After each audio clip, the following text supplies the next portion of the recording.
Warrior Academy of Martial Arts, doing a quick reference video for students for the one-on-one group, the Tuiso group. Okay, so Tuiso is, in Chinese, means push hands. Okay, and it references in our technique, in our system, when we refer to Tuiso as a technique, we're referring to kind of an underhand pushing technique like this. There's one that's pulled out of one of our push hand sets that we do, that we refer to as Tuiso. So this Tuiso parry is what we're using as the basis of our technique. So today we're going to talk about the 5 different techniques that are part of the group, and we're going to have a student here who's going to help me demonstrate. And so let's just go ahead and get into it. So the first technique is called the high Tuiso. And then there's a low Tuiso, there's a double Tuiso, there's a single Tuiso. So high Tuiso and low Tuiso doesn't mean that I'm attacking high or defending high or attacking low or defending low necessarily. I mean, it doesn't have to do with where he's attacking me from. Okay, so when I say I'm doing a high Tuiso, it doesn't mean that he's punching to my face. And when I say I'm doing a low Tuiso, it doesn't mean he's punching to my body. That's not it at all. He can be punching either height, either time.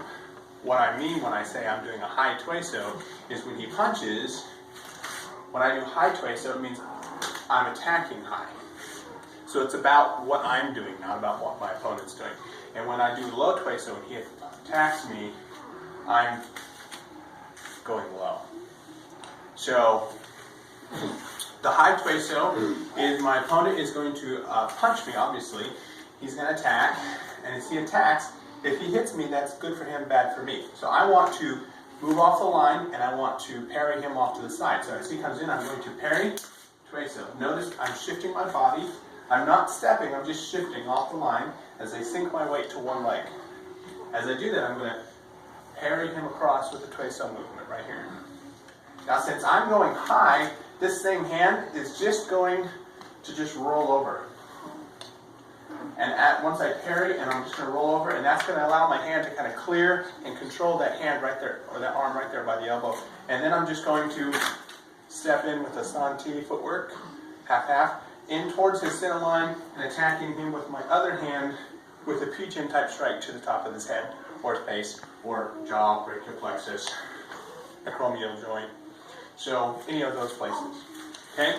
So I'm going to show you shadow boxing style. Okay?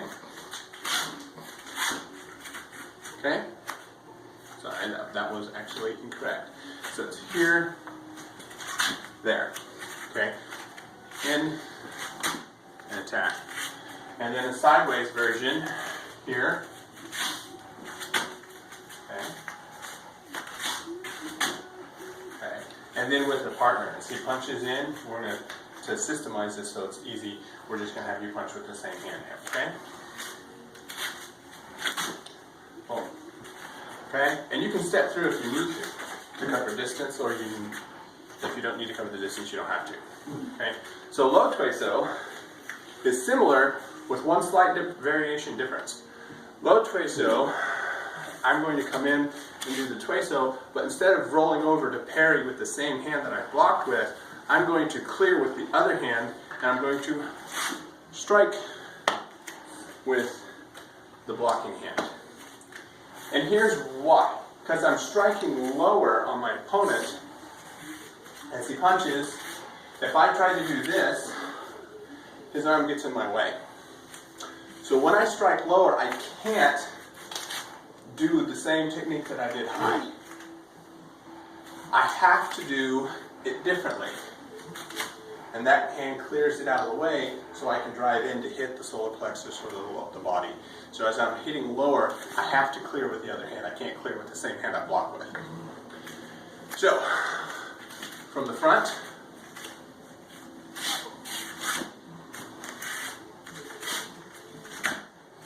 and then from the side, that was incorrect. That was a high Tuiso.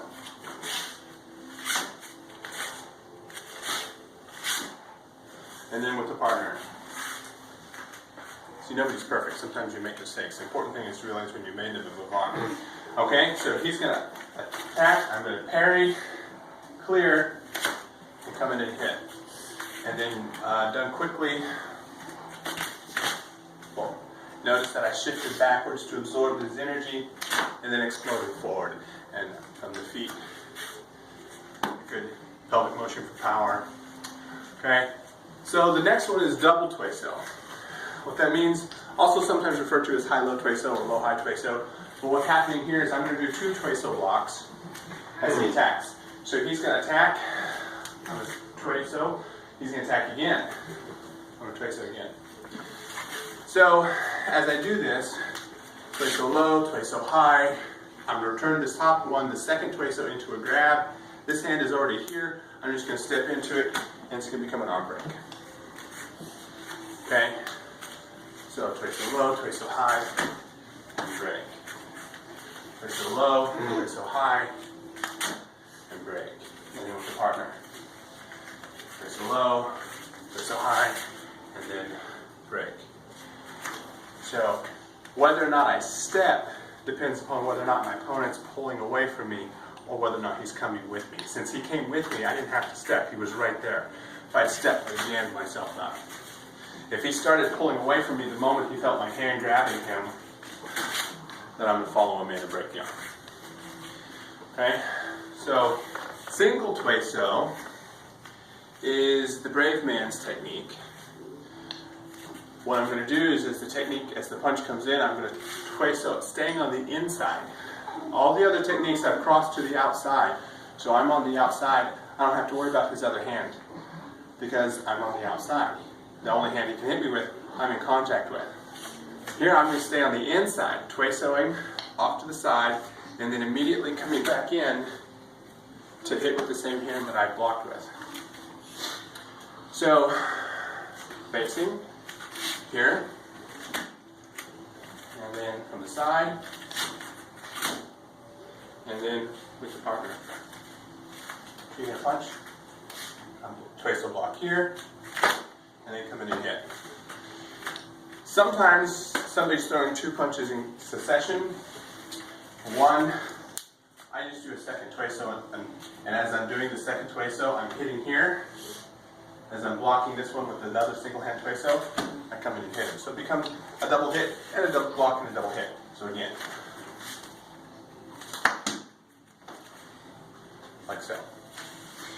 And then the last technique is called the Teasing Jerk. So what happens in Teasing, there's this movement, very trademarkish of Teasing, where we do this, and then we chicken step, and we do a break. In the Chin Na groups, we have that technique as an arm bar for a break. What we're going to do here is we're going to shift the emphasis off of the breaking of the elbow. We're still going to be barring the elbow, but the emphasis is actually going to be on jerking the arm out of its glenohumeral socket. So, otherwise the technique looks identical. It's the emphasis and the intention that changes. So as the technique comes in, the punch comes in, I'm tuesoing from the outside, and then grabbing the wrist, blocking out the elbow, doing the chicken step, and instead of blocking it and going through, I'm just rolling it back and jerking him backwards. So I'm pulling the arm out of its socket, okay, and dropping them onto the ground as I do it so I can off to the next guy, okay. So I'm here, and from this side, it's here. The elbow falls into place on the forearm, falls into place on the elbow, hands on the wrist, chicken step, and the emphasis is backwards, not down and into the elbow. So as he punches this in, I tueso parry, block the wrist, place the forearm on the elbow, and then if my feet were here, I would chicken step. And here is where I'm pulling backwards. I'm going to be gentle because I don't actually want to hurt his elbow.